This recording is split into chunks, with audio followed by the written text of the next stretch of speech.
Jonathan Reeves here with another Twinmotion tutorial video. Today we're going to be continuing our Falling Water by Falling Water Twinmotion tutorial series, and in part 3 we're going to be looking at lights, cameras and action. So we're going to start off in the interior here, adding some lighting. You can see this is really straightforward. Drag in some lights from the library. We're just adjusting the height, and then once you've got them in you can adjust things like the intensity, the lighting colour and so on. We're going to drag in a few spotlights as well. I find that when you drag in the spotlights they stick quite nicely to the wall itself, and you can duplicate them, but actually if you just drag them in that tends to work quite well. Here we're just dragging in another Omni light. You can see we're just adjusting the intensity and the colour. If you find the slide is a bit sensitive, which I do sometimes, then a good little tip here is to actually type some numbers in. You can get a bit more finer control by doing this. So we're just kind of making some tweaks here. We're typing into the sliders where necessary. We're just going to pan the view around and add a bit more lighting into this area of the scene. So you really notice that the spotlights are really lovely, and also the IES lights. These are kind of based on realistic lighting patterns. So you can see you get a really nice sort of glow and sort of haze and pattern around the light itself. Now I think we also need to kind of just keep working on the interior of the model. So for those of you who've not seen the other tutorials where we did things like the furniture and the exteriors, you can see that it's pretty straightforward for us to just add a little bit more life to the interior scene as needed. And that's one of the things I find when I'm working in Twinmotion. You know, it's really easy to go back between one activity and another. So you might be doing some lighting and then you kind of spot something in the scene as you're working that you need to just add a bit more detail, maybe some more furniture or some kind of life. At the moment I can see we've got a city background. That'll be something I'll be correcting later out through the windows. But we're just focusing on the lighting at the moment, guys. You can see the lighting is super easy to add. If you hold shift down you can actually copy one light from one place to another. And the advantage with that is that they actually become instances. Now I kind of spotted as we were working that it did need a little bit more decoration, so we're just going to flick back and forward between lighting and the decoration here, just kind of finding some objects. So things like the magazines there, if we just drag those onto the table, just kind of really brings the scene to life. And I think what you'll find with Twinmotion is this is just a really nice intuitive way to work, because at any time you can kind of just break off one activity and then kind of like just, you know, do a bit of sort of improving the materials, the textures, the lighting, search the libraries and add a few more items there. So yeah, that's really cool. It's just going to starting to come together quite nicely.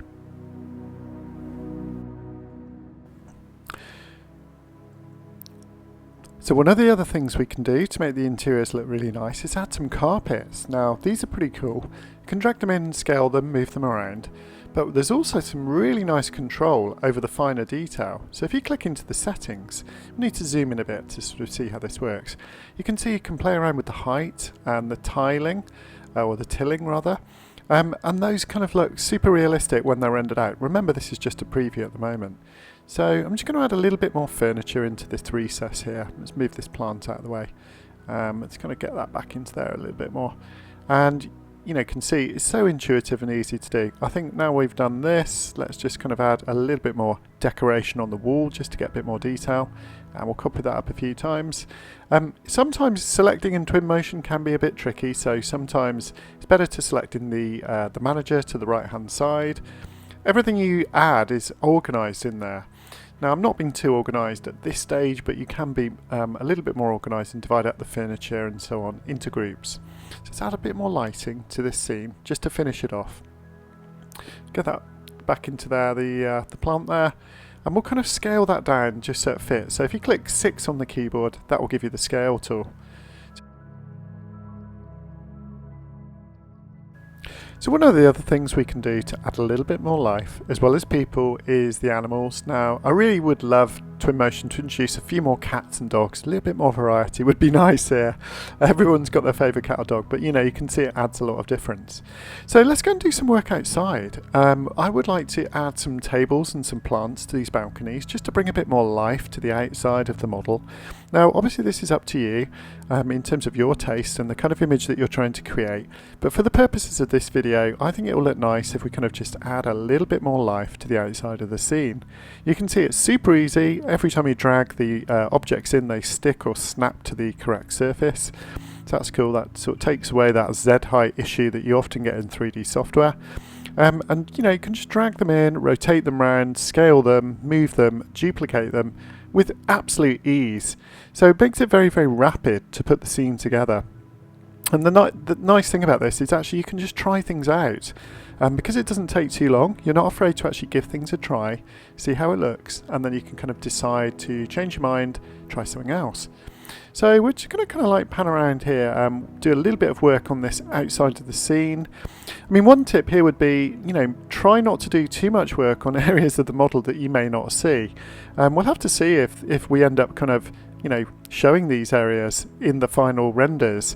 Sometimes you're never quite sure, but as I've said before, one of the beauties is once you've set your scenes up in your images, as you're going to see later, you can actually basically just kind of keep working on the modelling and add some more props to the image.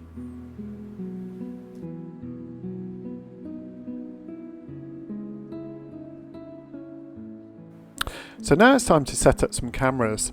So from the media dock, we can basically click on image, and you can see we've already got a couple of images saved into our Twinmotion file. Now I'm going to kind of keep tweaking these and adjusting. I do like to use an output size of about 4K generally. You find that everything looks a bit crisper, and you can see that I'm just adjusting things like the background, the weather, the time, and also things like the seasons can make a massive difference to the look and the feel of the image. Now these are all so easy to adjust with these various sliders, as is the lighting. You can see you can play around with the global illumination, the white balance to kind of make the image a little bit more saturated and coloured, and the strength of the sun and ambient light, and also the ambient occlusion, which is where the light is bouncing around in those sort of corners, like particularly underneath those cantilevered balconies, for example. So every time you make some changes to the image in terms of camera position, you just need to click the little round update button above the image itself.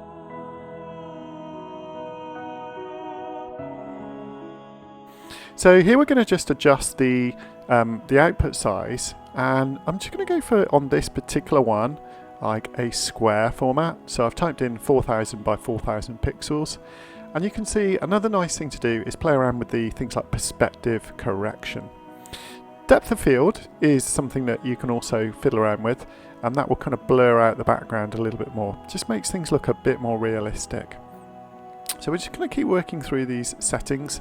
Vignetting is the kind of like the darkening around the perimeter of the image, and this often gives CGI images a nice little feel.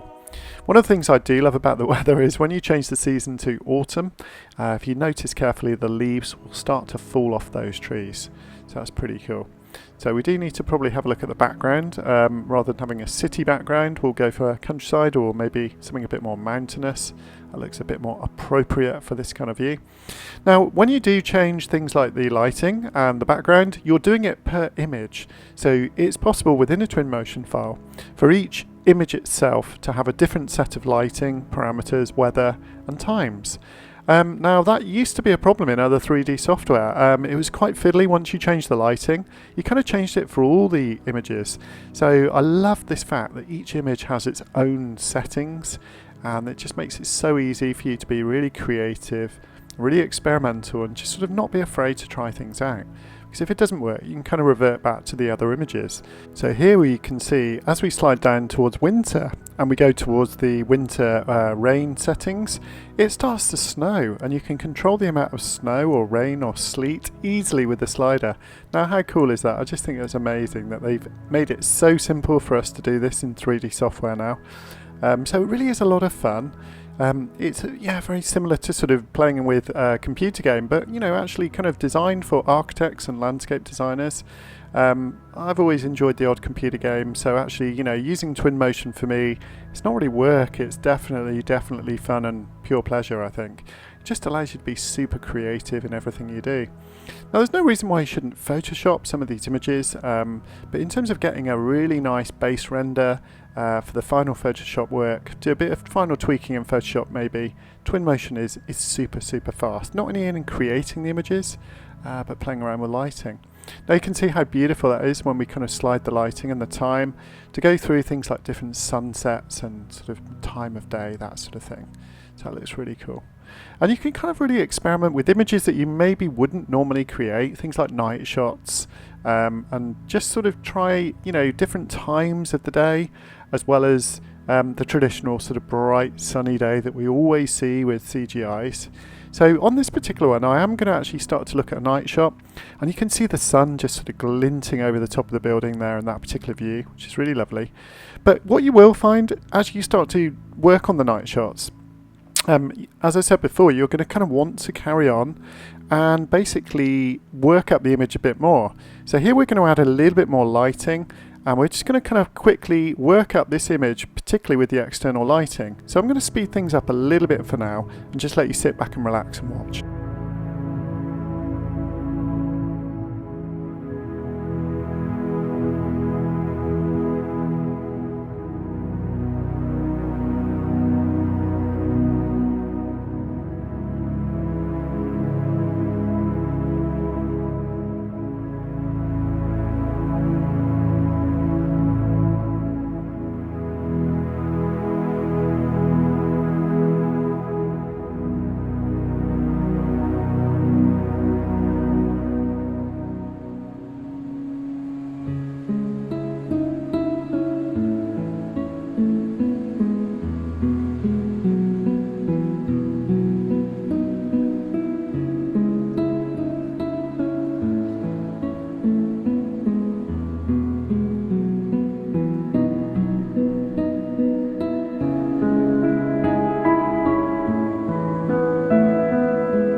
So the image is really starting to come together now. You can see we've added some internal and a little bit more external lighting, and we're just going to just tweak and adjust that time of day one more time. But as we do, all the lights inside the model turn themselves on. We might need to just adjust the ambient lighting again, but that's looking really nice. One of the things I do love is the fact you can adjust things like the star intensity and the moon power. Now how cool is that? You can see the stars and the sky moving around in the background there. So I would recommend we now review the images. We're just going to review our final images, and we've got a nice little selection there to render out. So just kind of make any final tweaks and changes that you want to those individual images before you render them out. Now you can always render them again, but it's always nice to kind of have a final check and review. Fantastic. So we're now going to move on and look at setting up some videos. Now this is done in a very similar way to the images. So we click onto the media dock and we basically create keyframes, click on the back of each image, move the camera a little bit and simply add more keyframes.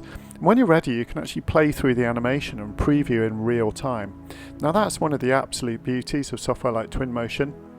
The fact that you can preview in real time your final quality renders at really high level of quality is just pretty mind-blowing. If I think back what I used to do in the early days of 3D, when you used to wait sort of hours just for one frame to render, you know, maybe leave an animation running over sort of 3 days and split it over 2 or 3 computers just to try to get 30 seconds of fairly low quality animation. But these days, you know, with heavy GPUs, you can kind of crash through the rendering very, very nicely in real time. Now my machine's pretty pokey. It's 2080 RTX 2080 Ti, so pretty much the best graphics card you can get. I really literally bought this machine specifically for Twinmotion work. I use Vectorworks a lot, as you guys know, and while the GPU does make a big difference for that too, Twinmotion is all about the GPU. So if you guys are going to be speccing up a machine for Twinmotion, definitely recommend you go for the best graphics card you can possibly afford.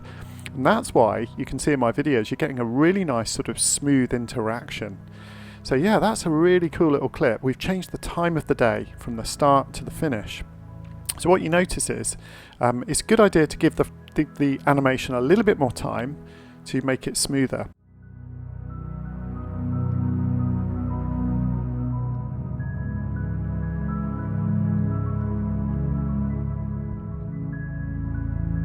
So for this next one, we're just going to lift the camera up a bit and we're going to kind of just get more of an aerial type of view. And I'm going to hold down the shift key and click the middle button of the mouse so that I can actually orbit around the selected target. Now this will allow me to basically create a nice smooth sort of panning orbit type of view and keep the model fairly centered as I do, as opposed to moving forward or backwards with the camera. So you can see that gives quite a nice feel for this kind of aerial type animation. It's definitely a nice little tip to sort of play around with holding the shift key down and orbiting, as opposed to always moving the camera left, right or forward or backwards. So I would definitely recommend you try that. So we're just going to do some more little tweaks and changes. I'm going to go back for a summer view on this one, make it a little bit greener, and that feels right for this particular image, I think. You might have noticed things like the birds sweeping around in the background. Now those are nice little touches that you can kind of add, again, just to bring the model to life. So we're just going to do a little sequence here where we're basically going to click the start time down quite low to night time. Then we're going to kind of run through, add a few more keyframes. Yeah, and we're going to kind of just pan down, vertically down. So we're just going to use the E key to move down a tiny bit here.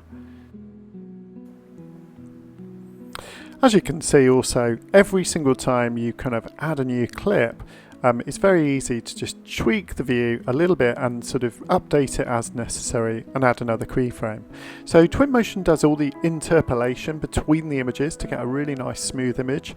We're just kind of playing out that little preview. You can see the sunshine moving and that time of day change. So we'll just pull back a bit to show the main feature of this property, this amazing waterfall that Frank Lloyd Wright sort of so wonderfully, majestically embraced with this amazing design of the cantilevers over the water, so Falling Water. One of my favourite buildings in the world, and I have to say it's been a bit of a labour of love, this project. I've absolutely loved doing it from start to finish. It's been quite a big project for us, but it's definitely been a good learning curve, and I would recommend, you know, you guys do this. If you're using Twinmotion for your own projects, it's a great idea to do some tutorials and actually kind of like just practice on maybe some mess around projects before you actually kind of try to use it seriously on real projects or maybe paid work as well. We find that this is a great way to learn. I do offer Skype training on Twinmotion, and normally I find that clients kind of can really learn it within a very short space of time, possibly 1 or 2 sessions.